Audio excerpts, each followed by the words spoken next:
Hello, everyone. My name is Matt Meyer. I'm a certified financial planner with Stewardship Investments. I recently worked with a client who sold his business at age 45, something that many entrepreneurs often dream of. But instead of feeling completely free, he said to me, Matt, I don't want my next chapter to be about building towards retirement. I want that part to be done so I can focus on living and, quite frankly, the things that are more important to me. So in this video, I will take you through his plan using a software tool known as RightCapital to show you how he set aside enough money to secure his retirement for him and his family and to give him peace of mind to pursue new goals without the financial pressure of planning for retirement. So this is a client who started a technology company, was successful with it, and then at age 45 sold it. And after taxes and everything was said and done, he netted about $3 million. And so what he wanted to know was, how can I take this $3 million and set myself up so that I don't need to worry about money anymore, that I can focus on the things that I'm passionate about my family, and not have to work for money anymore. So let me show you his balance sheet, and then I'll be able to itemize how we position the assets so that he was able to look forward to a age 55 retirement. So let's start with his cash position. So they have about $50,000 in savings, and then this is their investment balance sheet.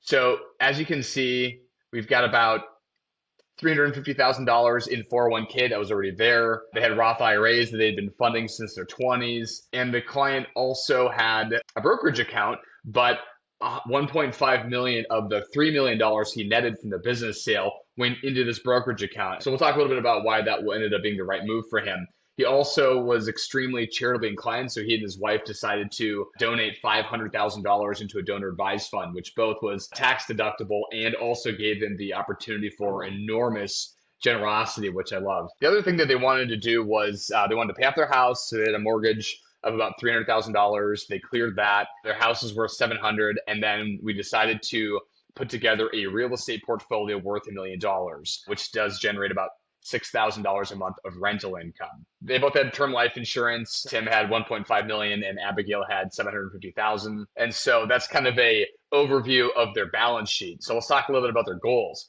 Tim and Abigail, when I first started working with them, had the goal of retiring at age 65. In light of the business sale, they did move that up to age 55, and they wanted to see what that could look like. So to be about 10 years from where they are today. We also increased their retirement expenses to $16,000 a month, which is about $200,000 a year of their planned retirement spending. Income. So for now, Tim is going to continue to work for the company that he sold to kind of help with that transition. He's going to make $120,000 a year. Abigail works in higher education as an administrator. She's making $45,000 a year. She'll continue to do that. We have their Social Securities set to start when they get to age 67.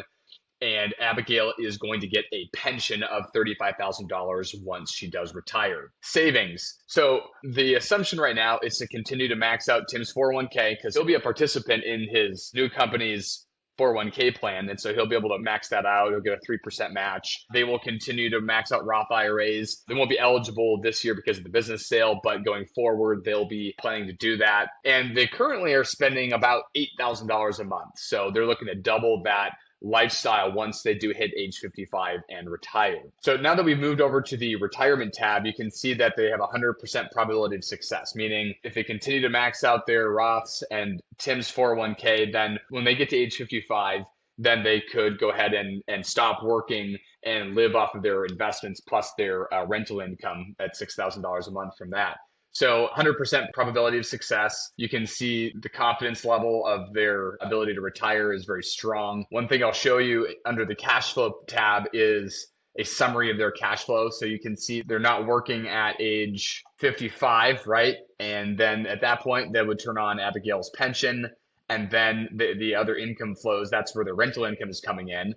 You can see that that would give them about $131,000 of income per year. We're factoring them having the $16,000 a month growing with inflation plus taxes. So that gives them expenses of $245,000 a year, a shortfall of about $185,000 when all is said and done. So they'd be drawing that off of their portfolio, and they would continue to be on that trend line going until they would turn on their Social Security here at age 67. You can see that their the draw from their retirement portfolio goes down a little bit, But in either case, they are certainly spending money out of their investments. That is factored in here. So one thing that they brought up when I walked through this cash flow scenario with them was, well, Matt, we've talked through our goals. We want to, be done working at age 55. We don't have to worry about money. But, maybe I feel called to go and start a new business. Maybe I want to volunteer with my time going forward. So I want you to run a scenario where we don't put any more money into 401k and Roth IRA. So we'll essentially stop all of the retirement savings. What happened if we did that? We didn't add any more after this year. So we went ahead and created a scenario under the analysis tab. We built out a plan where we just reduced their savings so that they were not going to be adding any more to their portfolio. They're calling it good at this point. You can see that when we took away their retirement savings, still showing 100% probability of success. In either case, this is their current base plan, and this is no more savings. You can see that they would, hypothetically have less money, still plenty, but in either case, 100% probability of success. If we went to summary under cash flows, and then we looked at the no more savings scenario, let me refresh that. Planned savings, 0. So you can see that there's no more money going in. And if we were to play this out, they're continuing to live on their current lifestyle. And then when they get to age 55, they would turn on the pension for Abigail, and then they would be drawing about $185,000 out of their investment portfolio, which is great. And you can see that they drew out of their portfolio. Obviously, it was going to be a smaller portfolio. You can see that their net worth would be about $9 million if they do not add any more to savings. If they continue to save, then that's going to look like, let me update it here, refresh the page, give me just a second. So you can see that we think they'd have about 9.9 million in their net worth under their current plan if they continue to save. And if they don't save between now over the next 10 years, between age 45 and 55, then we think they'll have about 9.3, 9.4 million. So a difference of about $500,000 is meaningful, but because they were smart and they put a lot of their equity from the business sale into real estate to create a steady cash flow, that really reduced the need for as heavy of draws from their portfolio or from their investment accounts. So that put them in a strong position. The other thing I want to point out is their non-qualified assets. So non-qualified assets, that's that brokerage account we talked about that they ended up funding with $1.5 million. The advantage of funding that account heavily was that they don't need to be over that traditional age of 59 and a half to access their 401k or Roth IRA funds.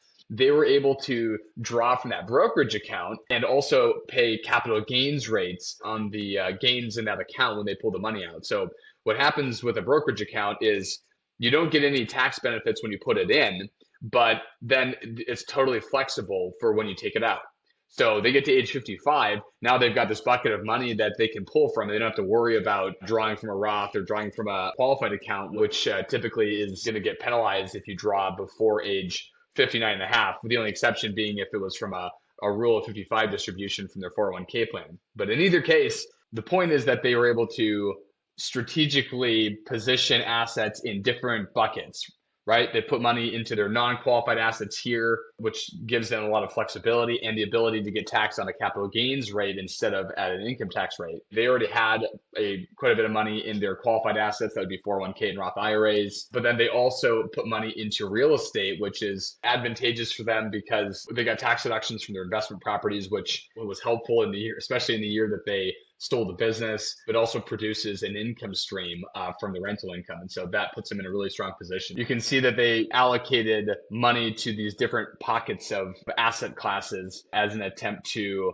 strategically retire at 55 and also not have to worry about putting any more into retirement. Essentially, they said, hey, let's position ourselves to be financially set so that then later on we can focus on the things that we really care about going forward here. So another scenario that they asked me to review was, well, what happens if we ended up with a market drop right away when we retired? So let's just run a scenario where the stock market drops 40% immediately.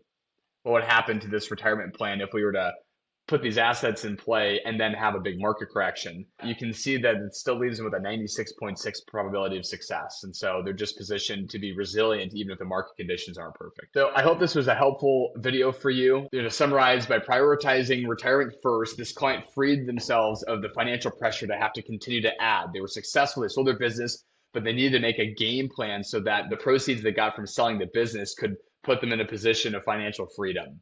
If you've ever wondered how selling a business or receiving an inheritance or even making a big career change could impact your retirement, this case study shows how planning can make all the difference. If you found this helpful, please do subscribe to our YouTube channel. We do have more financial planning case studies and other helpful resources. And if you'd like to explore your own situation, I'd love to connect with you. Thanks for watching.